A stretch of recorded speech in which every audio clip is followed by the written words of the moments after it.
Hello সবাইকে, আমার আজকের রেসিপি আলু পোস্ত, যেটা খুব সহজে আর অত্যন্ত টেস্টিভাবে তৈরি করা হয়েছে। তো চলুন রেসিপিটা শুরু করা যাক। প্রথমে আমরা একটা প্যানে বা কড়াইতে কিছুটা পোস্ত ভেজে নেব। মানে শুকনো খোলায় আমাদের এটাকে ভেজে নিতে হবে, এতে পোস্তের টেস্টটা আরও দুর্দান্ত হবে। আর আপনারা যদি এইভাবে না চান তাহলে নর্মালভাবেও পোস্তটাকে বেটে আলু পোস্তর মধ্যে ব্যবহার করতে পারেন, কিন্তু পোস্তটাকে ভেজে নিলে এর টেস্টটা কিন্তু আরও বেড়ে যায়। তো পোস্তটাকে আমরা 3 মিনিট মতো লো ফ্লেমে ভেজে নেব। খুব একটা বেশি ভাজা যাবে না। যখনই দেখবেন পোস্তটা হালকা ব্রাউন কালার চলে এসেছে তখন এটাকে নামিয়ে নেবেন আর ঠান্ডা হওয়া পর্যন্ত অপেক্ষা করবেন। এবার আমরা আলু পোস্তের আলুটা কিভাবে কেটেছি সেটা দেখে নিন। আমি এইভাবে আলুটাকে কেটেছি, আপনারা চাইলে অন্য শেপেও কেটে নিতে পারেন। আর নিয়েছি ভাজা পোস্ত আর কাঁচা লঙ্কা। আমি এখানে 3 থেকে 4টে কাঁচা লঙ্কা ব্যবহার করেছি, আপনারা চাইলে কম বা বেশি ব্যবহার করতে পারেন। এবার পোস্ত আর কাঁচা লঙ্কাটাকে আমি ভালোভাবে বেটে নেব। আর অন্যদিকে আমরা প্যানে দিয়ে দেব সর্ষের তেল। এখানে চেষ্টা করবেন সর্ষের তেলটাই ব্যবহার করা। তেলটা হালকা গরম হয়ে আসলে আমরা এখানে ফোড়নের জন্য দিয়ে দেব 1 টিস্পুন 5 ফোড়ন আর দেব 2টো শুকনো লঙ্কা।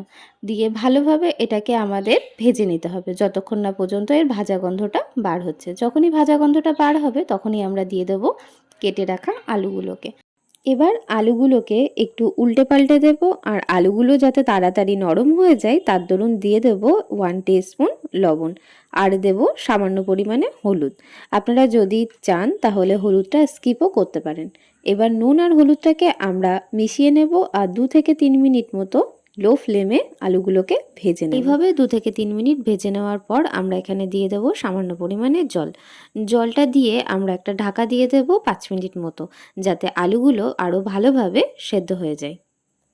5 মিনিট পর ঢাকনা খুলে দেখুন জলটা অনেকটাই শুকিয়ে এসেছে। এবার একটু নাড়াচাড়া করে নেওয়ার পর আমরা দিয়ে দেব আগে থেকে করে রাখা পোস্ত আর কাঁচা লঙ্কা বাটাটা।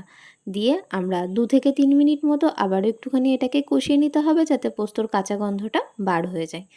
এইভাবে একটু কষিয়ে নেওয়ার পর আমরা এখানে দিয়ে দেব সামান্য পরিমাণে জল। দিয়ে আবারও ভালোভাবে এটাকে মিশিয়ে নেব আর ঢাকা দিয়ে রেখে দেব 5 মিনিট মতো। আবারও 5 মিনিট পর ঢাকনাটা খুলে দেখুন আলুটা আমাদের কত ভালোভাবে সেদ্ধ হয়ে এসেছে। আমি এখানে আপনাদের একটু খুন্তির সাহায্যে দেখিয়ে দিই। দেখুন আলুটা পুরোপুরিভাবে সেদ্ধ হয়ে গেছে। আর অবশ্যই এখানে একটু চেক করে নেবেন, লবণটা কম থাকলে অবশ্যই লবণটা ব্যবহার করবেন। আর আমাদের আলু পোস্তটা কিন্তু কমপ্লিট হয়ে এসেছে। আমি কিন্তু এখানে একটু পাতলা ঝোল রেখেছি, কারণ পরে এই ঝোলটা শুকিয়ে যাবে। এবার গ্যাসের ফ্লেমটা আমি অফ করে দিয়ে ওপর থেকে দিয়ে দেব সামান্য পরিমাণে সর্ষের তেল। এই সর্ষের তেল আর পোস্তের কম্বিনেশনটা কিন্তু অত্যন্ত মারাত্মক। এবার ঢাকা দিয়ে স্ট্যান্ডিং টাইমের জন্য রেখে দিন 2 থেকে 3 মিনিট মতো। ব্যাস আমাদের আলু পোস্ত কমপ্লিট। এবার গরম গরম ভাতের সাথে পরিবেশন করুন আর খেয়ে দেখুন এই আলু পোস্তের রেসিপিটা জাস্ট অসাধারণ লাগবে। আর আমার এই ভিডিওটা ভালো লেগে থাকলে অবশ্যই আমার চ্যানেলটিকে লাইক কমেন্ট সাবস্ক্রাইব করতে ভুলবেন না।